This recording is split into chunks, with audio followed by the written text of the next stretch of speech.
Hello friend, and welcome to Ultimate Wealth TV. I am your host, David Newbie. No matter how old or experienced I get, I will always be a newbie. This is the internet's most passionate blog about creating cash flow and strategic advantage for yourself. If you're a investor, a savvy investor, or a serious business owner, then you're at the right place. Welcome. I'm going to be talking today about the year in review for 2010. I realize this is the beginning of February. I like to do stuff a little differently than when everybody else does. To looking back on the last year, taking some reflections, some big ahas, I want to share a couple big key breakthroughs I've had in my thinking in the last year, and help you learn how to do the same thing with yourself so that 2011 can be a breakout year for you. But before I do that, I want to get to the Solomon Trillionaire wealth tip of the day, and that is the proverb that says, "The hand of the diligent maketh rich." A lot of people think they need to go find some new shiny business model. Facebook is really popular right now. If you look back a few years before that, MySpace was hot, and Google. So there's always going to be new tech things coming along, new trends. I love a lot of new technology, and at the same time, if you're in a traditional, old school kind of business, that's perfectly fine. There are always things you can do within a traditional business to revolutionize it, to give more value, more service, and make an amazing profit with it. So I want to encourage you that you don't need to be looking at the new shiny thing. The key to be successful is to be diligent, to get a good game plan in place, and then exercise and carry out and perform that game plan, and keep carrying it out and keep carrying it out. And if you're diligent with that, you will make it to your financial goals. So having a strategic advantage a lot of times comes down to who is more diligent than the other guy. That's why they say that 90% of success is showing up, because so few people show up in life. So I want to encourage you, whatever you're doing, be diligent and focus your attention on it. To really drive this point home to you, I recently spoke with a gentleman who has 3 different businesses right now.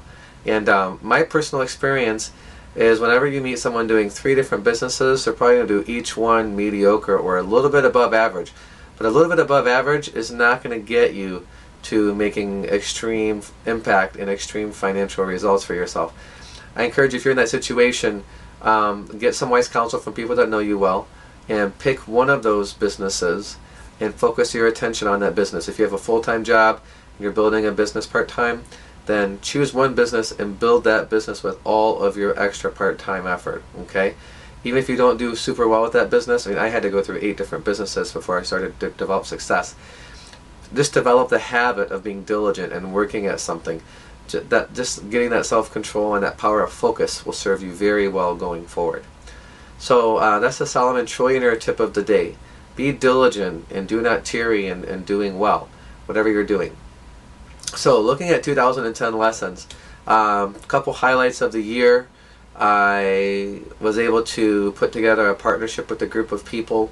Between all of us, we've closed several $1 billion worth of transactions. We even had one mentor and advisor who had closed multiple double-digit and billions worth of deals.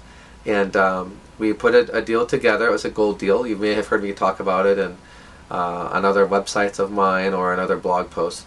But it was exciting to really work for a good 5-6 months and put all the pieces of place to make that deal work.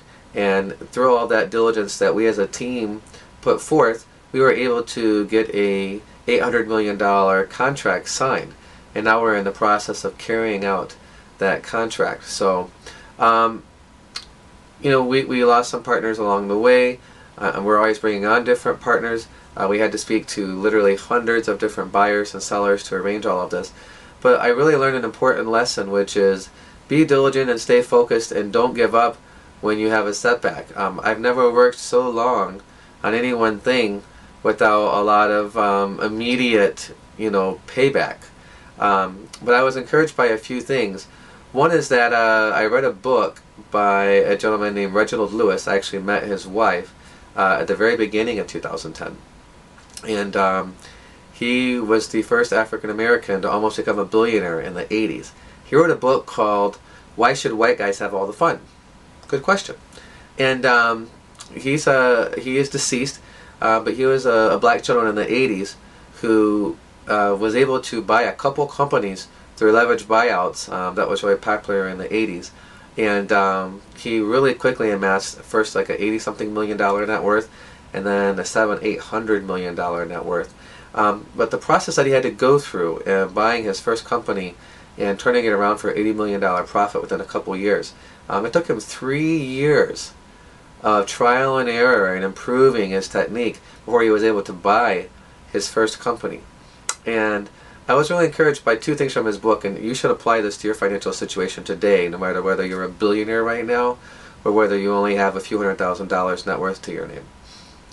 He owned a law firm, and that was his bread and butter business that paid his bills.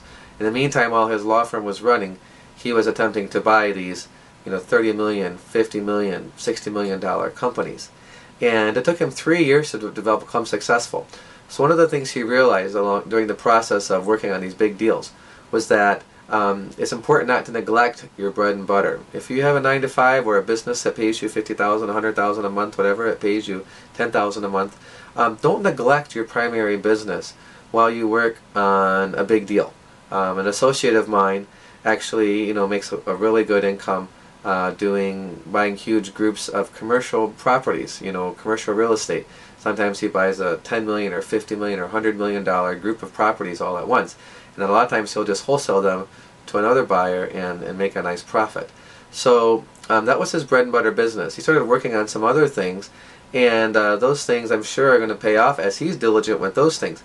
But he's at the same time, the challenge he had was that he started to neglect his bread and butter deals, and his primary business suffered, and he actually got himself into a cash flow crunch situation where he was really scrambling to do some bread and butter deals. So I encourage you, learn from his mistake. Learn from Reginald Lewis, who became like the richest black man in America in the 80s, and model their success. Make sure that you give some attention to your bread and butter business, maintain it, and at the same time spend your extra time working on some big deals, the home runs. Hit lots of singles and doubles and triples, and then by all means go for the grand slam. But don't spend all your time working on the grand slam. There's a couple other proverbs that say, he who works his land diligently will have food in abundance, but he who chases fantasies will have his fill of poverty. So make sure that you're not spending all your time working on some super huge deals that, the learning curve may be 2-3 years, like Reginald Lewis experienced, and you're not bringing in any other income in the meantime. So learn from those examples, learn from that wisdom, and that's a huge thing that I learned myself in 2010. So that's my main thing I want to impart to you today. I'm not going to be too long, so we want a shorter post. Be diligent whatever you're doing. Get wise counselors. Always be looking to improve your team of counselors. I'm doing that right now with my new Billionaire Society. As I'm inviting people into that society, I'm bringing on more advisors and better advisors, and advisors who are focused on the big picture, not just the money of a deal, but the big picture and the strategy, and giving me good counsel. So I encourage you to look for those kind of people as well, who not only have expertise in the area that you need input in, but who also are wise people in general, and will be able to tell it to you straight and hold you accountable. So I encourage you, whatever you're thinking about doing in 2011, go for it. Step out of the boat in faith, and don't let the fact that other people are afraid right now during this recession hold you back. This is the best time in your whole life you're ever going to see to create some massive, tremendous wealth.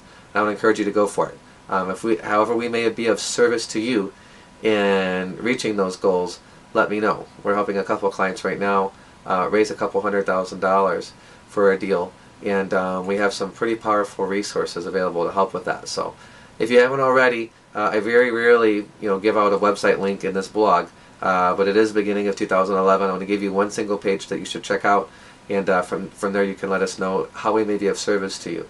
That is yourprosperitypower.com/products, and the word products is all lowercase, P-R-O-D-U-C-T-S, excuse me, products, plural. So check out that site, and if we video service to you, let us know.